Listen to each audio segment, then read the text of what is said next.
In a little town in the middle of America is this two-story house that's very modest, very plain, there's nothing unique about it, and it's even set far off the road behind some trees, so you really can't even see it.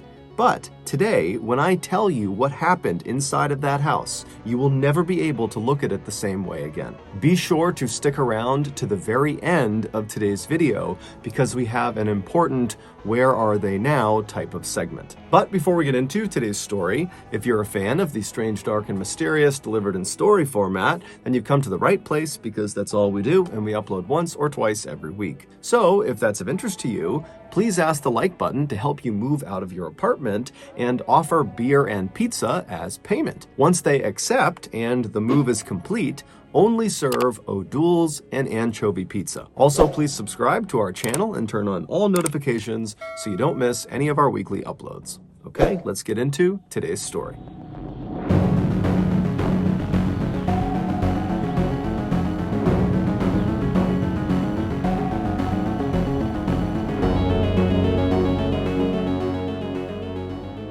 Located in the middle of America is a little town called Hartford, Wisconsin. Downtown, they have the biggest automobile museum in all of Wisconsin.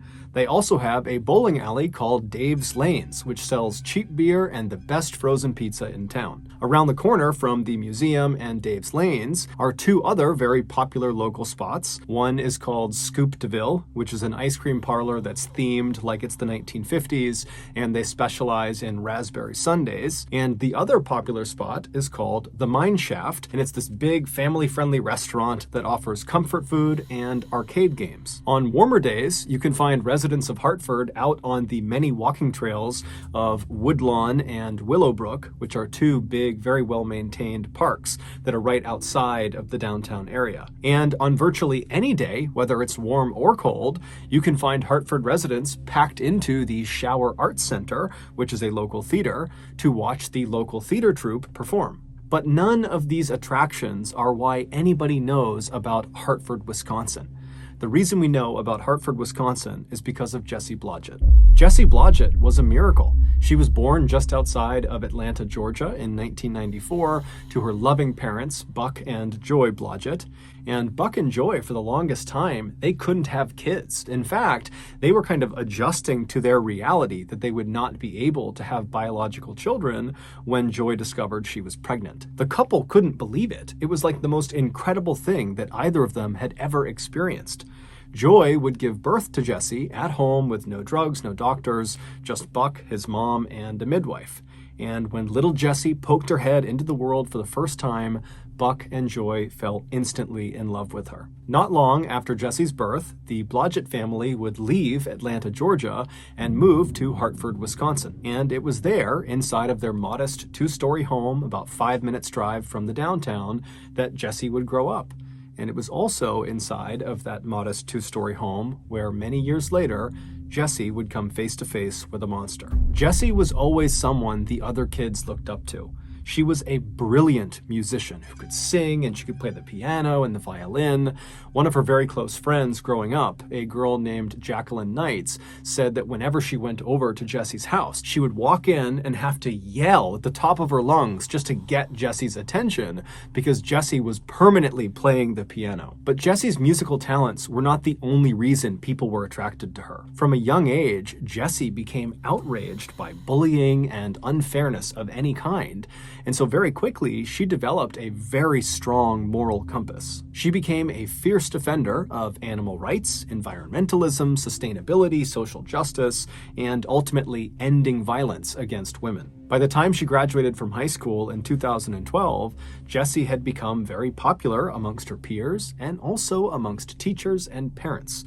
Jessie just came off as someone who was wise beyond her years. Jessie always talked about wanting to change the world, and after high school, she kind of figured out how she was going to do that. She decided she would study to become a choir director for either a university or a high school, because through that role, she would be able to teach and mentor upwards of 100 young lives every single year. So in the fall of 2012, Jessie would leave Hartford and head off to the University University of Wisconsin in Milwaukee, which is about an hour southeast of Hartford. And there she would enroll in their musical education program. And during that first year at the school, Jessie did so well in that program that she was offered a talent scholarship for the following year. After wrapping up her incredibly successful freshman year in college, Jessie came back to Hartford, Wisconsin to live with her parents for the summer. Now, unlike other college kids that were back home for the summer, Jessie was not treating this break like it was a vacation.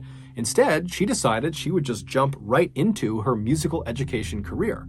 And so as soon as she got home, she started her own business, teaching voice and piano and violin to kids in Hartford.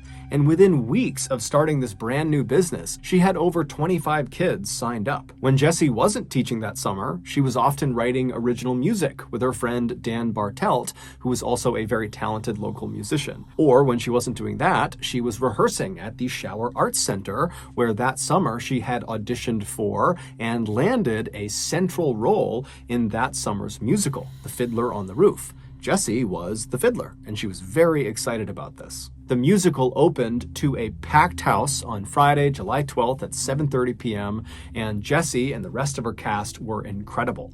And then the next night, July 13th, Saturday, they had another big performance at 7:30 as well. And then on Sunday, July 14th, they had a matinee performance at 2 p.m. After that matinee, Jessie and the rest of her castmates headed off to another cast member's house who had a pool, and they had a big pool party to celebrate the end of their opening weekend. And during this party, Jessie spent half of her time sitting around the pool with her castmates, and the other half of the time she spent petting llamas that were in a nearby field. Jessie would finally leave the party and get back to her parents' house sometime after midnight, and when she went inside, her mother, Joy, was still awake. And so when Joy heard her daughter, she came out to the front of the house, and she was getting ready to ask Jessie, how was the party, when she noticed right away that something was off about Jessie. She looked upset about something. And so Joy asked her, are you okay? And so Jessie looked like she was about to maybe go into a lengthy explanation about why she was feeling the way she was feeling. But ultimately, Jessie just kind of stopped herself, and in a tone that was less upset and more just annoyed, she would tell her mom, the guys in the cast, there are these two older guys that were kind of hitting on me, and those are my friends, and I felt like they were crossing the line, and it was just totally uncomfortable. And so Joy began asking some follow-up questions to get a sense of, how serious this was, and it just seemed like it wasn't that serious. And pretty quickly, the two women said goodnight to each other, and they both retired to their rooms to go to bed. The next morning, Buck and Joy got up fairly early, around 7 a.m., and Jessie, she stayed in bed because her only commitment that day was a lesson she was teaching one of her students at around noon, and they'd be coming by the house for that lesson. And so her parents knew she was sleeping in, and so Buck and Joy, they're kind of going about their morning routine. Buck left ahead of Joy, probably around 7 or 7:30, and then at 8 a.m., Joy, right before she left the house, she brought some laundry up to Jessie's room. And so she opens Jessie's door, she goes inside, Jessie's asleep, and Joy, she puts the laundry down, and she considers going over and waking her daughter up just to say good morning and maybe goodbye. But she thought to herself, Jessie never gets a chance to sleep in. She's always got something going on, and so I'll let her sleep. And so Joy just quietly left the room, she shut the door behind her, and she headed off to work. At around noon, Joy would leave her office and head back home for her lunch break. And so when she walked into her home, she was expecting to see Jessie awake because Jessie had one of her students arriving any time. But when she walked inside, the house was silent. Jessie was not downstairs. She apparently was not awake, and Joy had seen her car out in the driveway, so she knew she hadn't left. And so kind of annoyed, Joy walked to the foot of the stairs and she yelled upstairs for Jessie to wake up. Hey, your student's going to be here any minute. And then Joy left the foot of the stairs and walked into the kitchen and made herself something to eat. After a little while, as she's finishing making her lunch, Joy hears a knock on the front door. And now at this point, Joy is really annoyed because Jessie has still not made a sound. She has not come downstairs. And so Joy, she goes over to the front door, she opens it up, and sure enough, it's Jessie's student. She asks the student to come inside and wait for a minute. And then Joy hustles up the stairs. She goes right over to Jessie's bedroom. She opens the door up. Jessie's still in bed. And so Joy runs over to her to jostle her awake. But as soon as she is standing right above the bed, right over her daughter, and she has a clear look down at her daughter's face, she freezes. Moments later, she would call 911. Hartford 911, what's your emergency? My daughter is blue. I went to wake her up, and I just got home from lunch, and she won't wake up. She's oh 19. my God. Okay, hang on just a second. Okay. Okay, so is she breathing? I don't think so, no. Her pants are all wet, and she's got, it looks like strangulation marks. There are strangulation marks? That's what it looks like.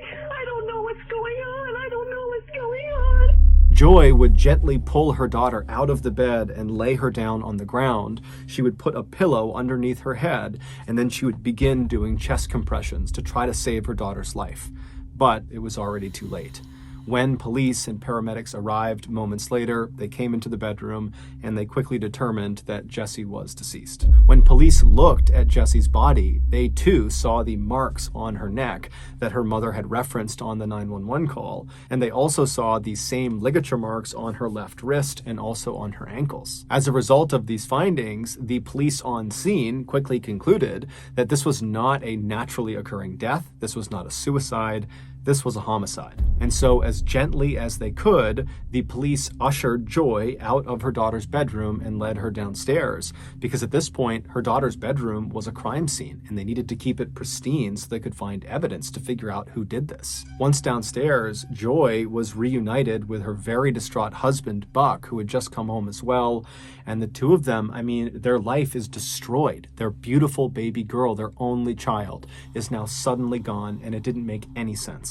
During the search of Jessie's bedroom and then also the Blodgett house at large, the police were not able to find any cord or rope or ligatures that could have been used to strangle Jessie to death. The police also noted that there was no sign of forced entry anywhere in the house, and it appeared nothing in the house was stolen. And so quickly, the lead Hartford police detective named Richard Thickens began operating under the assumption that the killer knew Jessie and targeted Jessie.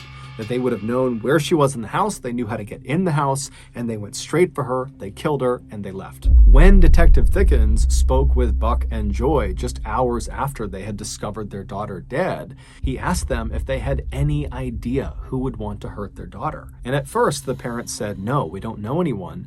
But after some more prodding, Buck would say, well, recently there were some tree limb cutters that were cutting limbs right outside of Jessie's bedroom window. And so maybe they looked in and they saw a teenage girl who was all alone, and they came in and they attacked her.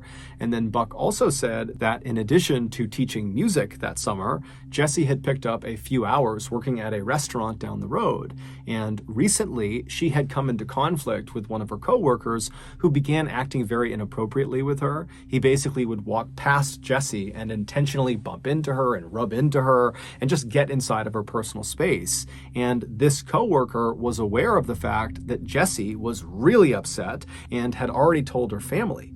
And so perhaps this coworker was disgruntled and was seeking revenge. Also, Joy would point out to the detective that the night before, when Jessie came home, she had seemed really upset about something. She had said it was about these two guys that, were hitting on her at the party, and it made her uncomfortable.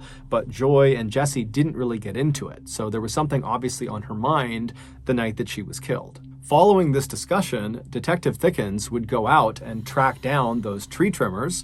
He would also track down the co-worker at the restaurant, and he discovered that they had rock-solid alibis and they were ruled out as suspects. As for the two older guys, the cast members from the pool party that had made Jessie uncomfortable, Detective Thickens found them, and he very quickly ruled out one of them, but he was not able to rule out the other. His name was Randy Talley. When Detective Thickens spoke to Randy on July 15th, the day that Jessie was found, Randy would deny having anything to do with Jessie's death. When Detective Thickens asked him, where were you the night before after the cast party? Where'd you go? And then where were you this morning? Randy would tell him that after the party, he went back to his apartment, and that is where he has been the entire time until right then. When Detective Thickens asked him if there was anyone that could corroborate his story, Randy said no, he was alone in his apartment the entire time. Shortly after speaking with Randy, the police were still searching Jessie's bedroom for evidence,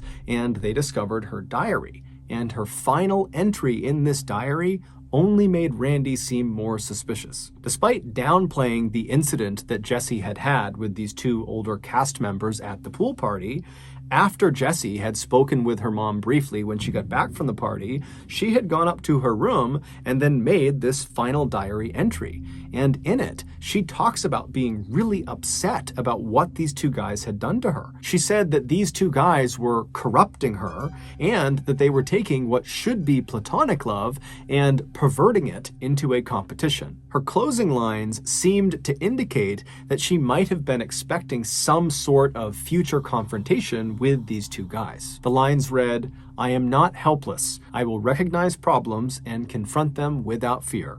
God be with me." Between Randy's lack of an alibi and then Jessie's kind of ominous final message that seemed to be talking about Randy, Randy quickly became the primary suspect in this murder investigation. But Randy's cell phone records indicated that he had not had any interaction, no calls, no text messages, with Jessie leading up to her death. And around the time in the morning of July 15th, when she would have been killed, Randy's cell phone was in his apartment, far away from Jessie's house. And so while this didn't definitively mean that Randy could not have killed Jessie because he could have just left his cell phone at his apartment when he carried out the attack, what it did mean was there wasn't any real evidence to support the idea that Randy killed Jessie. And so the Hartford police had to go back to the drawing board and try to find new leads to chase down. And on July 16th, just 24 hours after Jessie was discovered, the police would get a huge lead.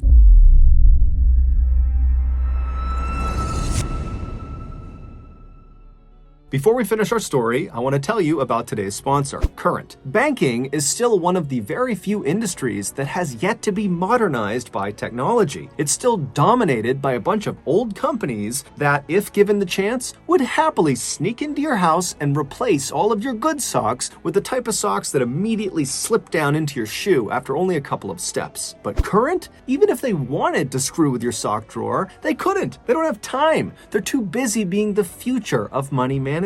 Current was built from the ground up with you in mind. They want you to get your money faster, move your money faster, and they give you tools to help you save your money better than ever. With Current, there are a bunch of perks, such as you can expect to get your paycheck 2 days earlier, you won't be charged overdraft fees up to $200, and there are no minimum balance fees. Also, Current's savings plan is one of the best available. It's just called Interest, and it offers a massive 4% APY, which in layman's terms means it will generate you 60 times more money than the American national average. So go download Current with my code, MrBallenMoney, and then request $500 from my Current tag, which is just Mr. Ballen, and include in your request your best like button gag. I will choose which ones I like the most, and I will pay those people $500, and we will feature some of the best suggestions in our next Current sponsored video. Again, the code is MrBallenMoney. Go download Current today. Okay, back to the story. 3 days before Jessie was killed, a young woman about the same age as Jessie, named Melissa Richards, decided to take her dog for a walk in a park in Richfield, Wisconsin, which is a small town about 10 miles southeast of Hartford. When Melissa pulled her car into the dirt parking lot that connected to the walking trail she intended to go on, she noticed there was only one other car parked in this lot, and it was immediately on her left, pointed nose away from the entrance. It was this blue minivan. And so as she's driving in, she looked over at it and she noticed the driver had their legs poking out of the driver's side window as if they were laying down across the front seats. And so this didn't really matter to Melissa, but she definitely took note of this person in this van. And so she drives past the blue van on her left. She drives all the way across to the other side of the dirt lot. She parks her car, she hops out, she gets her little dog Remy out of the car, and then she walks away from the parking lot and heads onto the walking trail into the woods. The trail that she was walking on was basically a big loop that ended at the entrance to the dirt parking lot. And so when she was done with her walk, she would be walking directly across the entire parking lot, which would mean she would be walking on foot past that blue minivan if it was still there when she was done. And so Melissa does a 30-minute loop. She gets all the way around and she reaches the entrance to the parking lot, and she sees the blue minivan is still parked where it was, except the driver no longer has their feet poking out of the window. Now she can't see if there's anybody in the van at all. And so Melissa, again, she's not really thinking about this. It's crossing her mind, but she's not on edge about this van.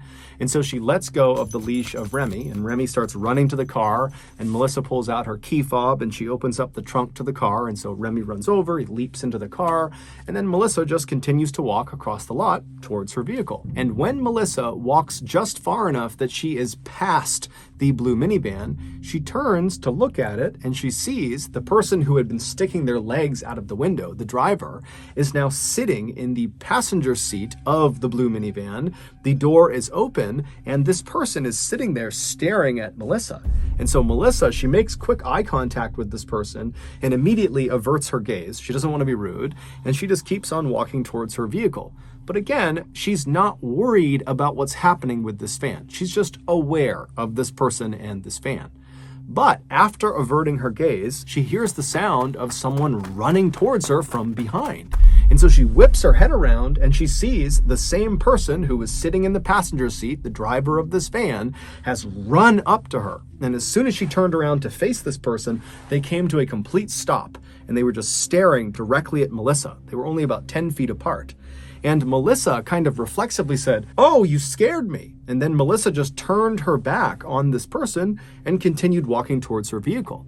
And after taking only a couple of steps, once again, she heard the sound of this person behind her start running towards her. And immediately she whips her head around again and again. This person comes to an abrupt stop as soon as Melissa's looking at them. Except now Melissa knows something's not right. And worst of all, she looks down and in this person's right hand by their hip is a knife. A split second later, this person charges Melissa. They tackle Melissa to the ground. Melissa smashes down onto her stomach and she's pinned on her stomach.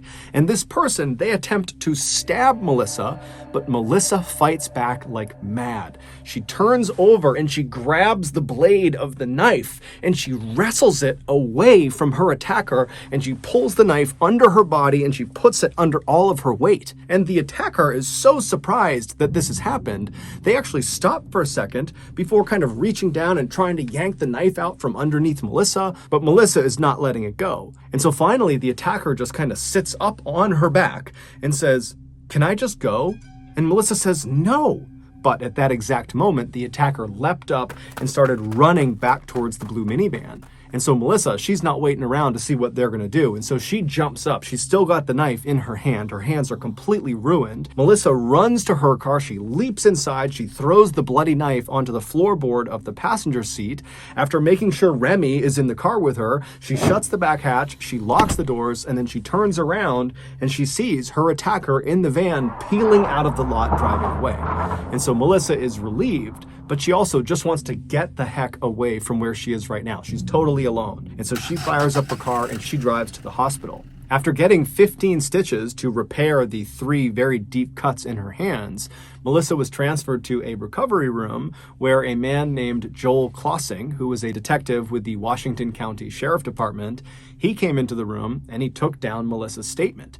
Now, Melissa was very shaken up about what had just happened. She had no idea who this person was, why they attacked her.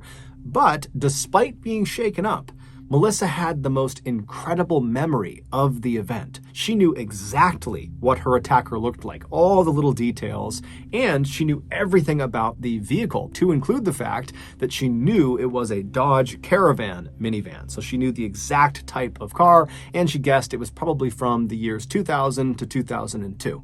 And so Melissa gives this incredible statement, and Detective Clausing, he goes back and he has a composite sketch made of the attacker, and then on this sheet that showed the attacker, there was a description of the vehicle and where it was located and some details of the case. And so Detective Clausing releases this sketch and the information to the media, and he puts it around town, and he's expecting someone in town to know who this person is because the description is so good. And someone would come forward. On July 16th, so one day after Jessie had been killed, a deputy from the Washington County Sheriff Department, he came forward and said, "Hey, I saw your flyer and I read the description Melissa gave about the type of vehicle this person was using, and I have seen that vehicle parked in the exact same spot in that park. I was there a couple of weeks ago. I saw it there. There was something weird about it. The driver was acting strange. And so I actually ran the license plates to see if there was some outstanding warrants or something going on with this person. But after I ran the plates, nothing came up. And so I kind of just forgot about it. But now I've read this description and I'm pretty convinced it's the same exact vehicle. And so I can pull those plates that I ran and we can see who owned that vehicle, and maybe it's a match." And so the deputy, he pulls up the information that he had pulled from the license plates of the van he had seen a couple of weeks earlier. And when they looked at the owner of that minivan, there was just no way they matched the description that Melissa gave. It just could not be the same person. And so briefly, Detective Clausing and the deputy believed that, okay, it was just some big coincidence that a very similar blue minivan was parked in the exact same spot a couple of weeks apart. But when Detective Clausing looked a little bit deeper into who the owner of that vehicle was, he would discover they had a relative that matched exactly the description that Melissa gave of her attacker. And so on the afternoon of July 16th, so one day after Jessie has been killed, Detective Clausing tracks down the phone number of the relative who looks exactly like the attacker, and he punches that number into his cell phone and he put the phone to his ear. At the same time, 10 miles to the northwest, Buck and Joy Blodgett were hosting a vigil for their daughter in their home. And so all of Jessie's very close friends and family, they were all there in the living room, and they were sitting around in a big circle, crying together, grieving together, and then also sharing their favorite memories of Jessie. And so while they're all doing that, a phone starts to ring inside of the circle. And the owner of that phone, 19-year-old Daniel Bartelt, who was a very close friend of Jessie's and who had spent much of that summer coming over to the Blodgett household to make original music with Jessie, he stands up and he walks quietly away from the group, and then he answers the phone, and it's Detective Clausing asking Daniel to come into the station to talk about Melissa Richards. Daniel would make his way to the police station that afternoon, and he would be interviewed by Detective Clausing and another detective. And even though they had brought Daniel in to talk to him about Melissa Richards, it was not lost on these detectives how strange it was that Daniel is at the home of a recently murdered young woman where that case is unsolved, and he is now the suspect of another attack on another young woman that happened only a couple of days earlier and only a couple of miles away. And so as soon as Daniel sits down, Detective Clausing kind of casually asks him, "Hey, why were you at Jessie Blodgett's house when I called you?" And Daniel would say, "Well, I'm very close with Jessie, and so we were there as part of her vigil because she was killed yesterday." And so the detective kind of did gradually shift to Melissa Richards, which Daniel would say he had nothing to do with. But as they began asking him questions about Melissa, Detective Clausing and the other detective noticed that there were cuts on Daniel's hands.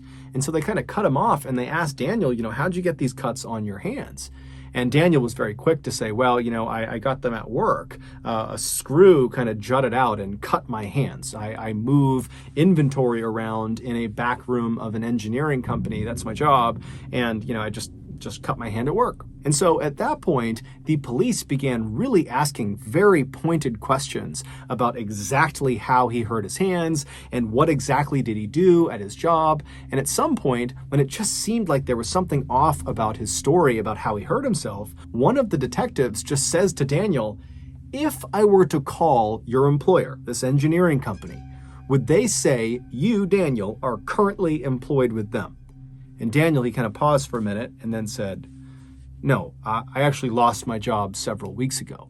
And so now the detectives knew he had to be lying about how he cut his hand, because he's just told them that he heard it at work recently, but he wasn't employed recently. And so Detective Clausen kind of leans in and says, Daniel, so how'd you really hurt your hand? And so Daniel, he begins talking about how he cut it cooking. And Detective Clausen is like, Daniel, nobody would lie about cutting their hand cooking. So why don't you just tell us the truth? And amazingly, Daniel would. He would admit, after some serious pressure, that he hurt himself attacking Melissa Richards. He told detectives that after he lost his job a few weeks earlier, he didn't want his parents to know he had lost his job, and so he had just continued getting up early and leaving the house and coming back later in the day, kind of acting like he had been at work all day, when in reality all he was doing was driving around town and sometimes going to parks and just sitting in parking spots in parks. And so on July 12th, the day that Melissa was attacked, that's exactly what Daniel was doing. He was pretending to be at work by sitting in that parking space in that dirt lot in Richfield. And at some point, he saw Melissa and he decided he just wanted to attack her. He told detectives that recently he had become overwhelmed in college, and so he had dropped out, and then he lost his job. And so combined, he was just feeling kind of scared of life. That's how he described it. And so he wanted somebody else to feel scared too. And so that was why he said he attacked Melissa. But despite admitting to this vicious, violent crime against Melissa Richards, Daniel, when asked if he had any connection to the Jessie Blodgett murder, he would say, absolutely not. I love Jessie. I would never hurt her. But when Detective Clausen reached out to Detective Thickens of the Hartford Police and told them you should look at Daniel as a potential suspect in your murder case, it would quickly come to light that Daniel was lying again. Daniel was raised in a good, loving family.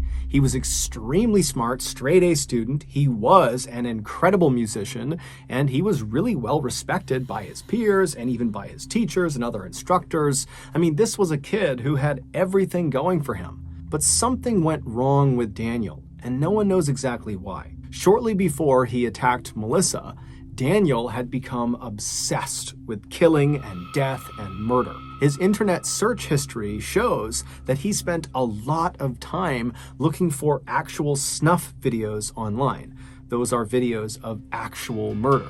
He also spent a lot of time looking up serial killers and spree killers, and he was especially interested in anybody who killed lots and lots of women. And then finally, right before he would attack Melissa, Daniel, based on his search history, had discovered this one particular pornographic snuff film, and it was of this woman who was all tied up and hogtied, and after being assaulted, she was strangled. And Daniel watched this video over and over and over and over again. On that day, July 12th, as Daniel is pretending to be at work, he's sitting in his car, he looks out and he sees Melissa, she's all alone, and something clicks in his head where he decides he's going to go reenact that wretched pornographic snuff film on Melissa. And so Melissa was likely just at the wrong place at the wrong time. Recovered in that dirt parking lot after the attack was this special, very strong tape that had been in Daniel's pockets during the attack. It had just fallen out. And so it's believed he was going to use that tape to subdue Melissa and then abduct her. But obviously Melissa fought back and Daniel got spooked and ran off. 3 days later, on July 15th, it's believed that Daniel decided he wanted to try again. He wanted to act out this pornographic snuff film, but in real life. And this time, he wasn't going to leave it up to some random victim. He needed his victim to be totally helpless. He needed his victim not to fight back. And who better than 19-year-old Jessie Blodgett, his close friend who inherently trusted him and would easily let him into her house, into her bedroom. It wouldn't matter if she was all alone because she felt safe around him. Based on eyewitness testimony of someone who was driving through the Blodgett neighborhood on the morning that Jessie was killed, it's believed Daniel arrived in the driveway of the Blodgett household just a few minutes after Buck and Joy had left for work. And so he pulled into the driveway knowing that Jessie was all alone. We don't know exactly what happened inside of that house. We don't know if Jessie came down and opened the door or if she was still upstairs sleeping. But Daniel, he entered the house, and when he went inside, he was prepared for what he was about to do. He literally had a bag full of supplies. Things like that special tape, there were ligatures, cords, ropes, there was alcohol wipes, zip ties. And so he makes his way upstairs to Jessie's bedroom, and then once he's in there, we don't know if Jessie was awake or sleeping at this time, but either way, Daniel jumped on top of her and immediately put a homemade ball gag into her mouth and then wrapped that special tape around her head to make sure the gag stayed in her mouth. And then once she couldn't make a sound, he bound her wrists and her ankles and he hogtied her, and then he viciously assaulted her, and then after he was done, he wrapped some cord around her neck and he strangled her to death. After she was deceased, Daniel attempted to clean her body with some alcohol wipes, and then after that he kind of repositioned her in her bed with the covers up over her to give the appearance that she was still sleeping to her parents when they inevitably would find her. Then Daniel rounded up all of his murder supplies back into his bag, except he did accidentally leave one of those special rolls of tape underneath Jessie's bed, and then he slipped out of the Blodgett household, and then he drove to Woodlawn Park, where he disposed of his supplies into one of the trash cans. The next day, at Jessie's vigil, Daniel would attend, and according to the other people that were there, Daniel was by far the most talkative person in that circle. Daniel would ultimately be found guilty of murdering Jessie Blodgett, although he never admitted guilt. In fact, during the sentencing phase, Buck Blodgett would give this incredibly eloquent and heart-wrenching speech about what it was like to lose his only child. And toward the end of this speech, Buck turned to his right, so away from the judge who he had been addressing, and he looked directly at Daniel. And Daniel looked back at him, and Buck says, "Dan, I forgive you as I have every day since I found out it was you." And then a few moments later, Buck would also say to Dan, "Dan, not only do I forgive you, but I love you." But when Daniel got his turn to stand up and say something on his behalf, he turned to face Buck and Joy, and looking right at them, he would tell them that he's innocent and that he doesn't have any answers for them because he didn't do it and his conscience is clear. Daniel was sentenced to life in prison without the possibility of parole, and as far as we know, he still denies having killed Jessie despite the mountain of evidence against him. In the days following Jessie's death, Buck Blodgett walked into his daughter's bedroom and he laid down on her bed, and looking straight up, he tried to hold his breath for as long as he possibly could. And as he began to struggle, he started to imagine what it was like for his poor daughter in her final moments as she's being murdered, and it just crushed him. He thought to himself, I wasn't there for my little girl when she needed me the most. But instead of just carrying that terrible burden around with him for the rest of his life, Buck and his family decided they had to do something to honor their daughter's memory and maybe even change the world, which was something that Jessie always talked about wanting to do. And so Buck would go on to start the Love is Greater Than Hate project, which is this incredible charity whose mission is designed to end male-on-female violence and to inspire love over hate. Buck's charity is a recipient of a MrBallen Foundation grant, and if you have been moved by the story in some way, I would highly encourage you to contribute to Buck's charity. You can find the link to their website below where you can donate. So that's going to do it. If you got something out of today's episode and you haven't done this already, please ask the like button to help you move out of your apartment and offer to pay them in beer and pizza. When they accept and the move is complete, only serve O'Doul's and anchovy pizza. Also, please subscribe to our channel and turn on all notifications so you don't miss any of our weekly 1 or 2 video uploads. We now have a podcast called the MrBallen Podcast that puts out brand new, never before heard podcast exclusive stories on Monday mornings, and then on Thursday morning we will re-upload popular YouTube audios that have been remastered. Again, it's just called the MrBallen Podcast, and it's available on Spotify, Amazon, Apple Podcasts. Basically anywhere you find podcasts, you can find this one. We also have 2 additional YouTube channels. One is called MrBallen Shorts, and the other is called MrBallen en Español. We also put out near daily content on our Facebook and Snapchat channels, which are just called MrBallen. And if you want to get in touch touch with me, please follow me on any major social media platform. My username on all of them is just @MrBallen, and then send me a direct message. I really do read the majority of my DMs. We have some really cool merchandise, so head over to shopmrballen.com to have a look. And if you have a story suggestion, please submit it to our subreddit, just called MrBallen. It's linked in the description below. So whether I see you on Instagram, Twitter, TikTok, Reddit, YouTube, Facebook, other YouTube channels, the podcast, wherever, just know that I really appreciate your support. And until next time, that's going to do it. See ya.